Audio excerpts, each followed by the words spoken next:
Hello, friends. Welcome back to Antichess Law. This is episode 2.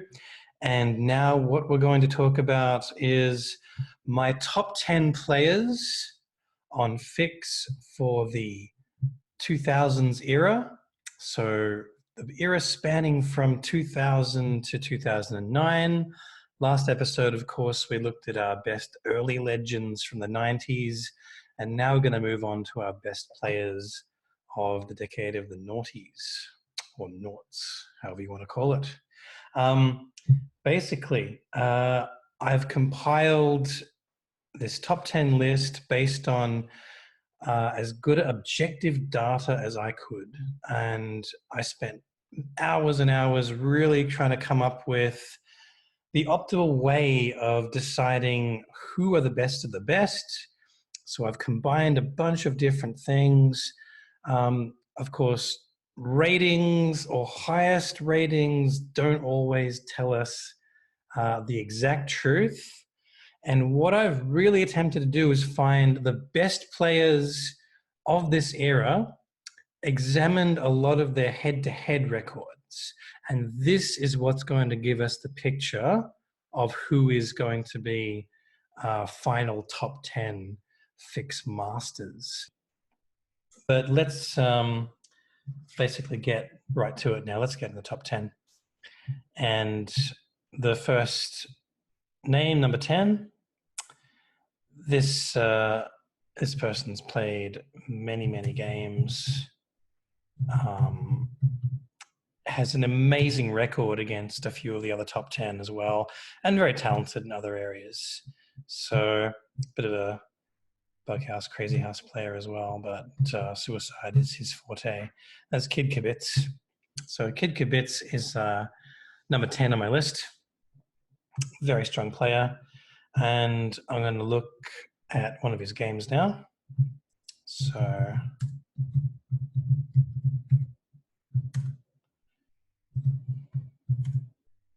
all right. So let's go through this game. Kid Kibitz.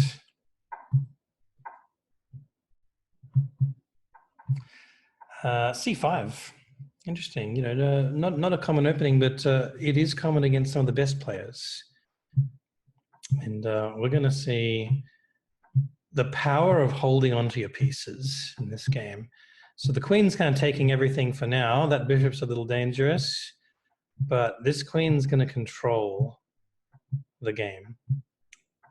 And just waiting to draw the rook out. Now it's over. The good players should be able to see that now the rooks are going to take the lot. And he's perfectly played that, put the queen in perfect position and manipulated it such that now, and the knight comes in to get the other rook into the game. And now the rest of the game is very quick. So we're just going to go through it very quickly. It's pretty obvious the rooks are going to take the lot. So a nice game from Kid Kibitz. And you can kind of see just how strong he is with a couple of stats. So a couple of highlights. And there's a very strong player called Rai. He made the honorable mention list, and you can see Kid Kibitz's record against him, 128 to 32. Absolutely destroyed a very strong player. So you can kind of see Kid Kibitz has also been number 1 ranked before. So he's only really down at number 10 because his rating's pretty low for a best. So he only got 23, 25, despite some fairly decent records against the other top 10 players. So that's Kid Kibitz. Number 9. This player almost needs no introduction because right now he is one of the best well-known names in anti-chess. 2-time world champion, and on Lichess he's known as Arimikat. But back in this day, he was known as Andrew the Almighty. So you can see his name here. sorry if I'm not pronouncing it right, Vladika Andrej.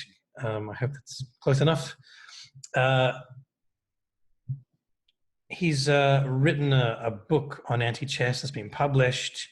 You know, almost needs no introduction to the modern community. But back in this period, you can kind of see this best rating of 2480, quite good. Back in 2003, so he was quite a young man at the time, and perhaps a little bit arrogant with the title, oh, I'm the Almighty, I am the greatest. And, you know, I think it's sort of a bit of a cultural thing when someone sort of says, oh, yeah, I'm the greatest, I'm the Almighty. I kind of think, oh, yeah, all right, we'll test this guy out. We'll see if he's really legit. Because at this time, when he was a young man, I didn't think Andrew was quite as good as he was claiming to be. Now, of course, there's no question. But at the time, I thought that rating was inflated. And you kind of, I thought I'd put it to the test. So I played Andrew the Almighty a few times, and we'll kind of look at the record.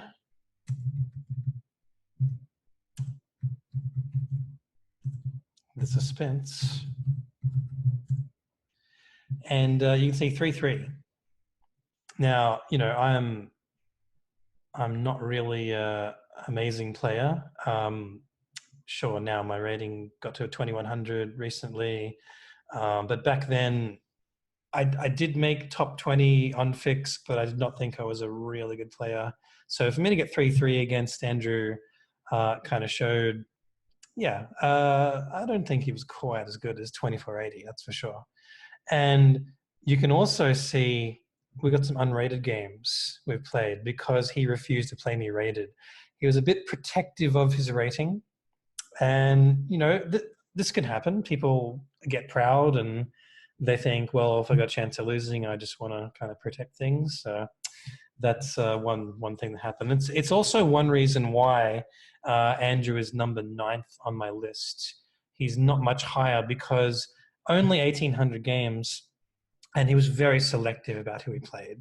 So, you know, he has not demonstrated that he could dominate any opponent. And while he had okay records against the top 10, you know, kind of even-ish, but there was no domination whatsoever.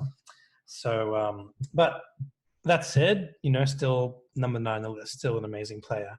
So let's see one of his games.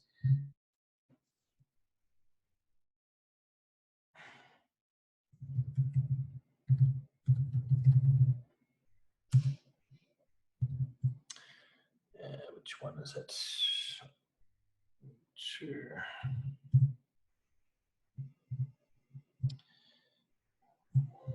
All right. So he is playing another player, which we're going to find out about next, Amit J. So you can see the rating 24-23. And also what highlights this is, oh, look, it's unrated, protecting the rating a little bit. All right, so E3B6, Amit J is playing the Liadet.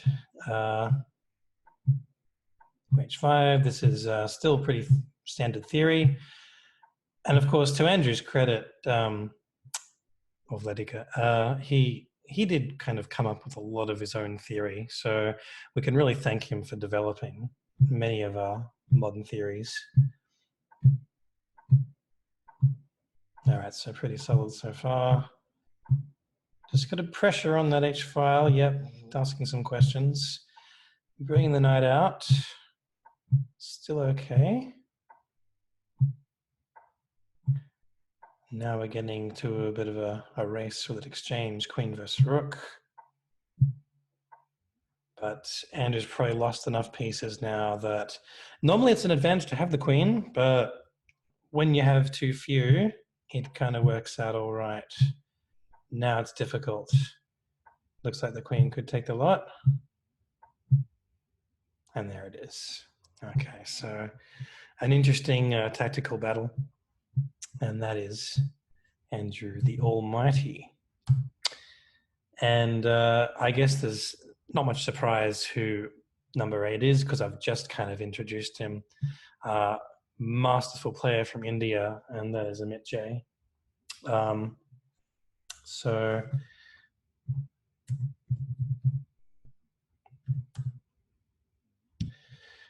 Amit J played 15,000 games and best of 2,400. He still plays today, although he's told me he believes it's a bit of an addiction. He's tried to quit it many times, but he's occasionally comes back because it's difficult to get out of the habit. But yeah, very, very good slow suicide player, Amit J. Obviously, some of these top 10, especially the ones later we're going to see, are really strong at fast suicide. And it kind of divides whether you're going to be a slow suicide player or a quick one. Like in modern times, we see Firebet Prime's a real fast suicide player. Someone like Autumn Wind usually only plays slow suicide. So there's a preference going on. But this is Amit J. And let's look at one of his games.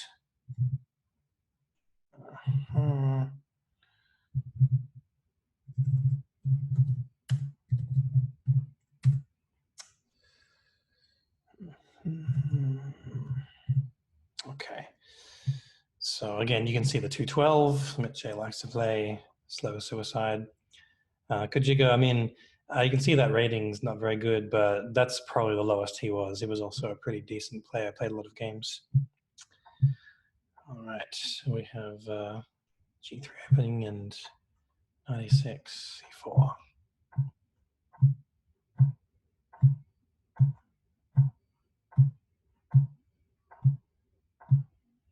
Oh, we're getting a little tricky with bishops and rooks here. Got to be very precise.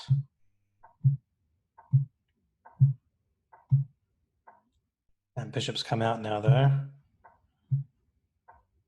Interestingly, he decides, it might be tempting to play some like queen here and to let the bishop take along here, but he's decided on this pawn. And pretty deep calculation.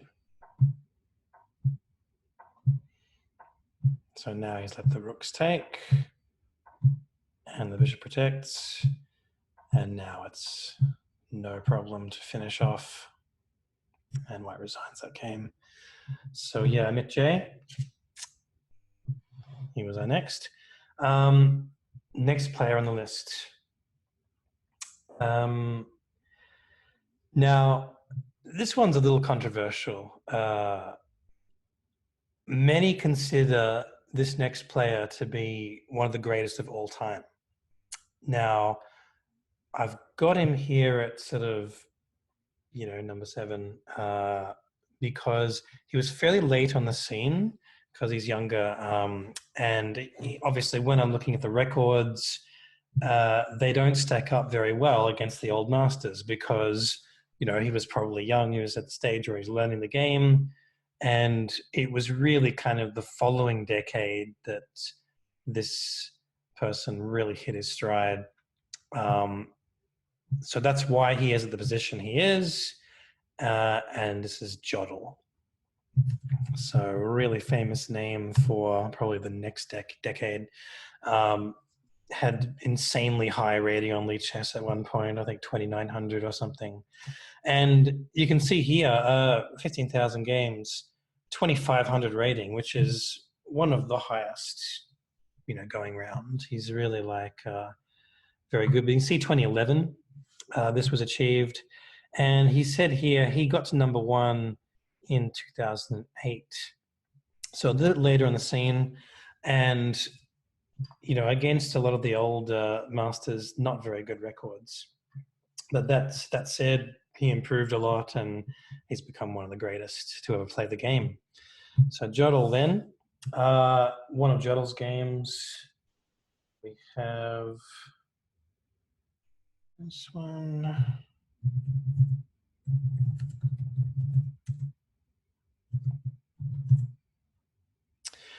And you see Jodl, he's only 1900 here, so a bit early on. but he's playing no attack. No attack is a very strong computer, 2600. And let's see how he does against no attack in this game. He's going with e6. And I mean, straight away, this is book, so he's shown he understands the book for a fair way, which is pretty good for 1900 rating, especially back then when we didn't have Stockfish to kind of tell us. He would have practiced this point. All right, he gets rid of the queen. Now, the thing about playing computers is you don't want to make it complex because you're never going to outthink the computer.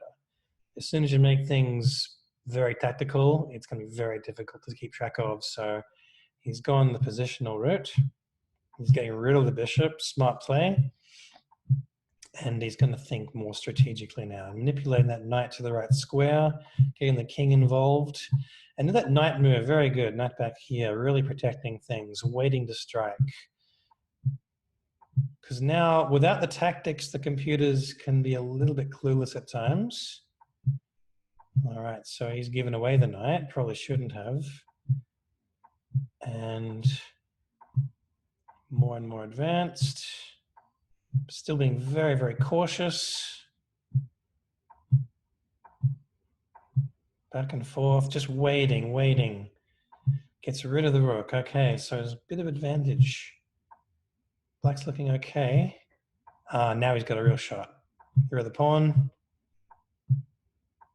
If you can just stalemate, yep, sets the pawn up so it can try and stalemate.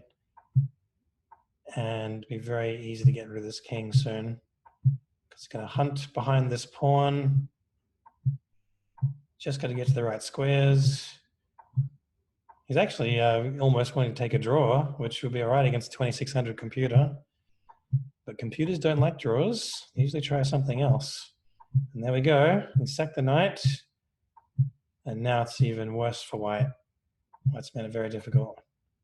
And now it's over. Black's going to lose the king. Beautifully done. And Jodl beats the 2600 rated no attack at 3-0, which is very impressive. Not even playing with increments and thinking, but got to that good position. Kind of got lucky, got to the drawn position and forced the computer to make the error. Well done, Jodl. And finally now with ret number 6. And this player, very, very good at fast suicide. And this is Zibber. So Zibber's like 32,000 games, best of 2,300. Very talented at, say, 0-1 suicide. And when I talk about the player before in the honorable mentions, OK, who was former #1, let's just look at Zibber's record against OK, because it really is phenomenal. Now you can see 1899 wins, 654 losses, 175 draws. They played an enormous amount of games, and Zibber has smashed him. Absolutely smashed him. So Zibber gets the number 6 spot, and he has an amazing record against some of the other players. Really, really strong, even against some of the ones ranked higher against him, but very solid because he's played hundreds and hundreds of games. It wasn't just a fluke. You know, this guy knows exactly what he's doing. But let's see one of his games. And I think Zibber, when I look at his journal, he didn't show probably the best games. He kind of liked to swindle. He thought it was really funny when he was getting smashed and then could come back. So I believe one of Zibber's games is of that ilk. So let's have a look. Zibber is number 5. Okay. So this one's a 3-0. I mean, normally he's going to play 1-0 or 0-1, but playing Gesso 1900. Interesting opening choice. Gone with the G4. Something different. Now, oh, all right. Oh, all right. So Zibber's in trouble. This is looking lost. But will Black find it? He's doing all right so far. And this should be just about gone. But okay, there might be some hope. All right, the knight's taken everything. Can he get out of it? Well, that pawn has to be exchanged. All right, let's try and keep that pawn here. Hopefully it can activate later.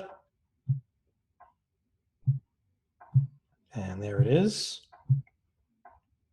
Get the knight to take. All right, one pawn left. But now we see the power of having those pieces. So with Black unable to convert that win, White now has the edge if he plays it right. So let's see. King, probably the best move. Everything else would lose. And still be very, very careful. You know, the king gets in here, it's game over. But still kind of keeping him at bay. Gets the king. But got some trouble now. But Black's got the right idea. Get in front of those pawns. It should be over, right? I mean, this is dead one. Dead one for Black. Oh, hang on. No, just keeping it at bay with the rook a little longer. Can't just get over there and sack. Oh, now Black's starting to panic a bit. Only 20 seconds left. Oh, no, okay. All right, that's okay now. Surely we can get in. Oh, no, king defends. Okay. White's playing it very clever. Oh, no. Now we've got a problem. Oh, f4. And it's the end. So pretty nice comeback win from Zibber. And that's only to be expected of him. Even though Zibber was an amazing quick player, he's one of those people that was never really good at real chess. And I kind of find there's this divide between, you know, players who are good at chess and then they learn anti-chess and it's pretty natural. And then others who are awful at chess and then they kind of find this nice simple game and it makes sense to them. And they don't have to be good at chess to be great at anti-chess. So you can see Zibber's rating is like 1200. And I think that's the best I've seen it. I think back before he was very weak. So he used to play against another player, P-Deck, at 1-0. And I just want to show this for fun. P-Deck versus Zibber. 282 to 1 with 4 draws. And P-Deck's, 2100 Lightning player, like pretty strong, and Zibber's only 1200. So, and I think that one loss was the last game they played. I think it was actually 282 to 0 before that, and Zibber finally beat him. But it goes to show you do not have to be great at chess to be fantastic at anti-chess. All right, so they are my 6 to 10, and you can join me for the next video where I will go through the top 5 and we'll find out who they are very soon. So thank you for joining me, and take care, and see you later.